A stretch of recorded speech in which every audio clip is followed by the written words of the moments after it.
So good morning dear students, welcome back in HWA current affairs classes. आज है Sunday और हम लोग करने वाले हैं वीकली करंट अफेयर का रिवीजन। तो आप लोग क्लास में लास्ट तक जरूर बने रहिएगा। मैंने सारे क्वेश्चन इंपॉर्टेंट एंड सेलेक्टिव लिए हैं। जो बच्चे क्लास को लास्ट तक देखते हैं उनका आने वाले एग्जाम्स में बेनिफिट जरूर होने वाला है। तो बिना किसी टाइम वेस्ट के शुरू करते हैं आज की अपनी most important class, weekly current affair revision.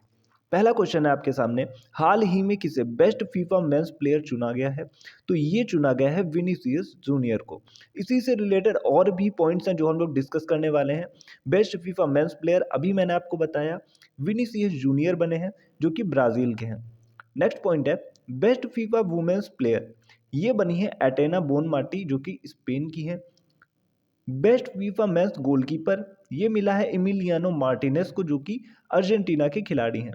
Best FIFA women's goalkeeper ये एलिसा नेहर को मिला है जो कि यूएसए की रहने वाली हैं। अब हम बात करते हैं अपने नेक्स्ट क्वेश्चन की। तो हम लोग आ चुके हैं दूसरे क्वेश्चन पे। दूसरा क्वेश्चन क्या है, किस भारतीय शहर ने 1 जनवरी 2025 से भिखारियों को भिक्षा देना या पैसा देना अपराध बना दिया है? अगर आप किसी भी भिखारी को भिक्षा या पैसा देते हो तो ये अपराध की सूची में आएगा। तो ये बना है इंदौर मध्य प्रदेश। 1 जनवरी 2025 से यहाँ पे ये लागू हो जाएगा। और ये जो है 10 शहरों में और शुरू होने वाली है पहल। कौन कौन से शहर हैं? दिल्ली, बेंगलोर, चेन्नई, हैदराबाद, इंदौर, लखनऊ, मुंबई, नागपुर, पटना और अहमदाबाद। अब हम चलते हैं अपने थर्ड क्वेश्चन की तरफ। थर्ड क्वेश्चन क्या है हमारा, हाल ही में अंतर्राष्ट्रीय प्रवासी दिवस कब मनाया गया है? तो अंतर्राष्ट्रीय प्रवासी दिवस मनाया गया है 18 दिसंबर को। थीम मोस्ट इंपॉर्टेंट होती है, याद रखिएगा, मैं ये क्वेश्चन आपको पहले भी करा चुका हूँ। Honouring the contribution of migrants and respecting their rights. अब हम बात करते हैं अगले क्वेश्चन की जो कि है फोर्थ क्वेश्चन। टेस्ट क्रिकेट में सबसे तेज शतक बनाने वाली पहली महिला क्रिकेटर बन गई हैं। तो ये बनी है नेट साइवर ब्रंट और ये हैं इंग्लैंड से। ये इंग्लैंड के लिए खेलती हैं और इन्होंने अभी 96 गेंदों में 106 रन बनाए और ये रिकॉर्ड इन्होंने साउथ अफ्रीका के खिलाफ बनाया है। अब हम चलते हैं अपने अगले क्वेश्चन की तरफ। तो हम आ चुके हैं फिफ्थ नंबर के क्वेश्चन की तरफ। हाल ही में किसने अंतर्राष्ट्रीय क्रिकेट से संन्यास ले लिया है? तो अभी आर अश्विन ने अंतर्राष्ट्रीय क्रिकेट से संन्यास ले लिया है। और मोस्ट इंपॉर्टेंट चीज क्या है, इनकी ऑटोबायोग्राफी यानी कि आत्मकथा क्या है? आई हैव द स्ट्रीट्स अ कुट्टी क्रिकेट स्टोरी। याद रखिएगा, बहुत बार एग्जाम में पूछा जा चुका है। और टॉप पे है इंडिया के अनिल कुंबले जिन्होंने अभी तक 619 विकेट लिए। इसके बाद आर अश्विन है जिन्होंने 537 विकेट लिए हैं, ये दूसरे स्थान पे है। अब हम बात करते हैं कि अभी हाल ही में किसे जमशेदजी टाटा पुरस्कार मिला है? तो ये किरण मजूमदार शाह को मिला है। अब हम चलते हैं नेक्स्ट पेज की तरफ। तो हम लोग आ चुके हैं नेक्स्ट पेज पे। फिफ्थ नंबर का क्वेश्चन है, हाल ही में कहा उबर ने महिलाओं हेतु मोटो वुमेन बाइक टैक्सी शुरू की है? तो ये शुरू की है बेंगलुरु में। सिक्स नंबर का क्वेश्चन है, हाल ही में फीफा इंटर कॉन्टिनेंटल कप 2024 किसने जीता? तो ये जीता है रियल मैड्रिड ने।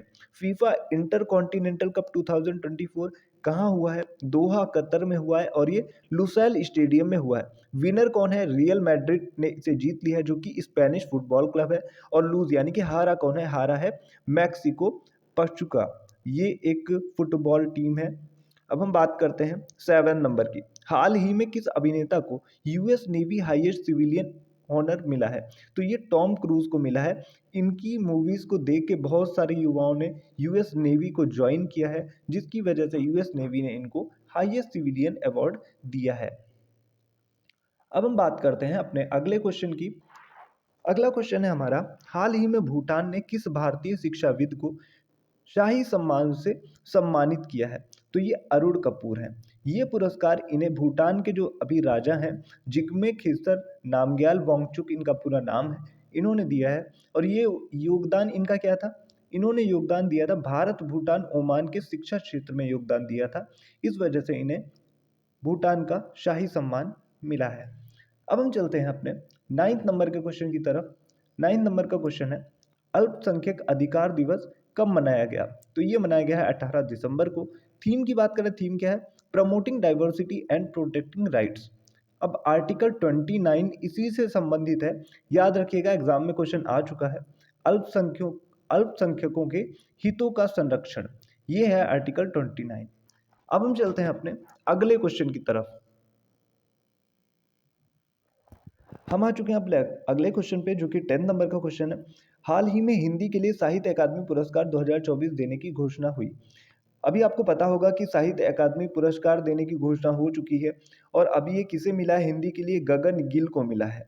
बात करते हैं साहित्य अकादमी पुरस्कारों की, तो ये दूसरे नंबर के हाईएस्ट साहित्य अकादमी पुरस्कार हैं। इसके ऊपर एक और होता है जो कि है ज्ञानपीठ पुरस्कार, और ये दिया जाता है 24 भाषाओं में। अपने संविधान की 22 भाषाएं ले लीजिए और 2 भाषाएं और, इंग्लिश और राजस्थान, तो हो जाती हैं कुल 24 भाषाएं। अगर एग्जाम में क्वेश्चन आता है कि साहित्य अकादमी पुरस्कार कितनी भाषाओं के लिए दिया जाता है, तो कुल है 24 भाषाएं, याद रखिएगा आप लोग। बात करते हैं गगन गिल को, तो इनको अपनी हिंदी की एक कविता है जब तक मैं बाहर आई, इसके लिए इनको दिया गया है साहित्य अकादमी पुरस्कार। अब बात करते हैं स्टारिन किरे को, इन्हें अंग्रेजी का मिला है, इनका उपन्यास है स्पिरिट नाइट्स। आप लोग याद रखिएगा, मोस्टली क्वेश्चन यही पूछा जाता है, हिंदी के लिए साहित्य अकादमी पुरस्कार और अंग्रेजी भाषा के लिए साहित्य अकादमी पुरस्कार किसे दिया गया है। दो नाम याद रखिएगा और इनकी रचना जरूर याद रखिएगा जो इन्होंने लिखा है। अब हम बात करते हैं साहित्य अकादमी पुरस्कार शुरू कब होते हैं। शुरू होते हैं 1954 में, और दिए कब जाते हैं? दिए जाते हैं पहली बार 1955 में। और 1955 में पहली बार किसे मिला? माखनलाल चतुर्वेदी को मिला है, जो कि हिम तरंगिणी हेतु मिला है, ये इनकी रचना है। अब हम बात करते हैं 1960 में आर के नारायण को मिला, और इनकी रचना है द गाइड। राशि कितनी है, यानी कि पुरस्कार राशि कितनी है? 1 लाख रुपए। अब हम चलते हैं नेक्स्ट पेज पे। आ चुके हैं 11 नंबर के क्वेश्चन पे। हाल ही में खो खो वर्ल्ड कप के ब्रांड एम्बेसडर कौन बने हैं? तो ये बने हैं सलमान खान। बात करते हैं खो खो वर्ल्ड कप की, तो ये 13 से 19 जनवरी 2025 तक चलेगा, और ये कहाँ होने वाला है? तो दिल्ली का जो इंदिरा गांधी इंडोर स्टेडियम है, यहाँ होगा। इसमें कुल 24 देशों की टीमें हिस्सा लेंगी। और बात करते हैं, जैसे मैंने कल आपको बताया था कि कबड्डी में कितने प्लेयर होते हैं, वैसे ही खो खो में कितने प्लेयर होते हैं। बहुत बार क्वेश्चन आ जाता है और बच्चे गलत करके आते हैं। तो खो खो में 9 प्लेयर होते हैं, ये आप लोग ज़रूर याद रखिएगा। कबड्डी में मैंने आपको एक ट्रिक बताई थी, जब आप लिखोगे इसके नंबर आप काउंट करोगे ना, 1 2 3 4 5 6 7, 7 प्लेयर्स होते हैं। वैसे ही खो खो की मैं आपको ट्रिक बता देता हूँ, आपको अगर याद है तो बहुत अच्छी बात है। आप अगर 3 बार खो खो खो बोलोगे तो 3 3 6 6 3 9, तो टोटल हो गए 9 प्लेयर। ऐसे ट्रिक बना के आप नंबर ऑफ प्लेयर्स याद रख सकते हो। अब हम चलते हैं 12 नंबर के क्वेश्चन की तरफ। सुशासन सप्ताह 2024 कब से कब तक मनाया गया? तो ये मनाया गया है 19 से 24 दिसंबर के मध्य, और 25 दिसंबर को अटल जयंती होती है, जिसे सुशासन दिवस के रूप में भी मनाते हैं। 13वें नंबर का क्वेश्चन है, भारत का पहला सीमावर्ती सौर गांव बन गया है, तो ये बना है मसाली गांव। और कंफ्यूजन आपको यहाँ पे होने वाला है, India first solar village, Bharat का पहला सौर गांव कौन सा है और सीमावर्ती सौर गांव कौन सा है? तो भारत का पहला सौर गांव है मोंडेरा गांव, जो कि गुजरात का ही है। और भारत का पहला सीमावर्ती सौर गांव कौन सा है? मसाली गांव है, ये आप लोग याद रखिएगा। अब हम चलते हैं अगले क्वेश्चन की तरफ। अगला क्वेश्चन है हमारा, पहला विश्व ध्यान दिवस कब मनाया गया? तो अभी हाल ही में 21 दिसंबर को मनाया गया। थीम की बात करें तो थीम है आंतरिक शांति और वैश्विक सद्भाव। 15 नंबर का क्वेश्चन है, 2025 में 12वें विश्व पैरा एथलेटिक्स चैंपियनशिप का आयोजन कहाँ होगा? तो ये होने वाला है भारत में। इस बार इसका 12th एडिशन होगा। होस्ट करेगा इंडिया। प्लेस कौन सा है? Jawaharlal Nehru stadium, new Delhi. ये मेजबानी करने वाला भारत जो है चौथा एशियाई देश बन चुका है, ये आप लोग याद रखिएगा। अब हम चलते हैं अगले क्वेश्चन की तरफ, जो कि है 16वां क्वेश्चन। हाल ही में भारत किस देश के साथ मिलकर दुनिया का सबसे बड़ा संग्रहालय बनाया गया? तो ये फ्रांस के साथ मिलकर बनाया गया। संग्रहालय का नाम क्या होगा? मैं आपको पढ़ा चुका हूँ पहले भी, युगे युगीन राष्ट्रीय संग्रहालय, जो कि न्यू दिल्ली में ओपन होगा। अब हम चलते हैं नेक्स्ट क्वेश्चन की तरफ। अगला क्वेश्चन है हमारा 17 नंबर का, FIH रैंकिंग में भारतीय पुरुष हॉकी टीम का स्थान क्या रहा? तो 5वां स्थान है भारतीय हॉकी टीम का। पहले पे नीदरलैंड है, सेकंड पे इंग्लैंड है, थर्ड पे बेल्जियम है, और फोर्थ पे जर्मनी है, फिफ्थ पे अपना प्यारा देश भारत है। अब हम चलते हैं अगले क्वेश्चन की तरफ। हम लोग आ चुके हैं नेक्स्ट पेज पे। 18 नंबर का क्वेश्चन है, गोवा मुक्ति दिवस मनाया गया। तो अभी हाल ही में 19 दिसंबर को गोवा मुक्ति दिवस मनाया गया है। आप सभी को पता होगा कि 19 दिसंबर 1961 को गोवा पुर्तगालियों से आज़ाद हुआ था और ऑपरेशन चलाया गया था, ऑपरेशन विजय। तो उसी दिन से 19 दिसंबर से गोवा मुक्ति दिवस मनाया जाता है हर साल 19 दिसंबर को। संजीवनी योजना कहाँ शुरू हुई? तो देखिए, अभी न्यू दिल्ली में जो आपकी सरकार है, उसने अभी संजीवनी योजना शुरू की है। जो 60 साल के लोग हैं उनको 1000 रुपये प्रति महीना दिया जाएगा। याद रखिएगा, क्वेश्चन ऐसे भी आ सकता है कि संजीवनी योजना कहाँ प्रारंभ हुई है, तो आपको टिक करना है न्यू दिल्ली। अब हम बात करते हैं अगले क्वेश्चन की। पहला अंडर 19 T20 महिला एशिया कप किसने जीता? तो इंडिया ने जीत दिया है बांग्लादेश को हरा के। अब हम बात करते हैं 21वें क्वेश्चन की। हाल ही में 18वीं वन स्थिति रिपोर्ट के अनुसार अधिकतम वृद्धि वाला राज्य, यानी कि सबसे ज्यादा वन की सीमा में वृद्धि हुई है, तो वो हुई है छत्तीसगढ़ की। अब हम बात करते हैं 22वें क्वेश्चन की। NH44 यानी कि नेशनल हाईवे 44 पर बायोबिटमन से निर्मित सड़क का उद्घाटन कहाँ हुआ? तो ये हुआ नागपुर में। ये क्वेश्चन मैं आपको 3 बार पढ़ा चुका हूँ।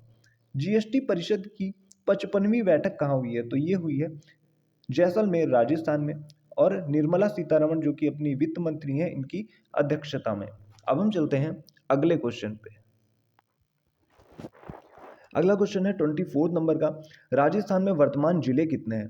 तो देखिए, अभी ये न्यूज़ आई है, अभी तक राजस्थान में 50 जिले थे जिसमें से 9 कम कर दिए गए हैं। अब कुल जिले हो गए हैं 41। तो राजस्थान वाले बच्चे जो हैं इसको ज़रूर याद रखें। अब हम बात करते हैं 25th क्वेश्चन की। कल भी मैंने आपको पढ़ाया था, K9 वज्र तोपे खरीदने का समझौता भारत का किसके साथ हुआ है? तो ये L&T के साथ हुआ है, यानी कि लॉर्सन एंड टुब्रो। अब हम बात करते हैं 26 नंबर के क्वेश्चन की। डिंगा डिंगा वायरस का प्रकोप कहाँ फैला है? तो ये फैला है युगांडा में। 27 नंबर का क्वेश्चन है, राष्ट्रीय मानवाधिकार आयोग का अध्यक्ष चुना गया, अभी बने हैं वी राम सुब्रमण्यम। हाल ही में लॉन्च पुस्तक छौंक किसकी है? ज़रूर याद रखिएगा, क्योंकि ये पुस्तकें जो होती हैं ना, एग्जाम में अक्सर पूछ ली जाती हैं। तो ये अभी लॉन्च की है अभिजीत बनर्जी ने। अब बात करते हैं गणतंत्र दिवस 2025 के लिए थीम क्या चुनी गई है? तो स्वर्णिम भारत जो है 2025 के लिए थीम रहेगी, और जो चीफ गेस्ट हैं वो रहेंगे प्रोबोवो सुवियंतो। अब हम बात करते हैं 30 नंबर के क्वेश्चन की। आईसीसी चैंपियंस ट्रॉफी 2025 ये होगा पाकिस्तान में, लेकिन भारतीय टीम जो है वो पाकिस्तान खेलने नहीं जाएगी, और भारत और पाकिस्तान के जो मैच हैं वो यूएई में कराए जाएंगे। तो फिलहाल तो मैं 50 क्वेश्चंस लेके आने वाला था, लेकिन मैंने जो भी क्वेश्चन चूज़ किए हैं सारे के सारे इंपॉर्टेंट हैं, और 30 क्वेश्चन ही मैं अभी लेके आया हूँ आपके लिए। नेक्स्ट क्लास में आपके लिए मैं 50 क्वेश्चंस लेके आऊँगा। आप लोग कमेंट सेक्शन में ज़रूर बताइएगा कि आपको क्लास कैसी लगी, और आई होप जो बच्चे लास्ट तक क्लास देख रहे हैं उनके एग्ज़ाम बहुत अच्छे जाएंगे, क्योंकि इतने कम टाइम में डाटा मैं आपको प्रोवाइड करा रहा हूँ, और इसमें फुल वीकली रिवीजन है आपका, और मैं प्रीवियस भी क्लासेस पढ़ा चुका हूँ। तो आज के लिए इतना ही, मिलते हैं next day next important and interesting class में। Thank you.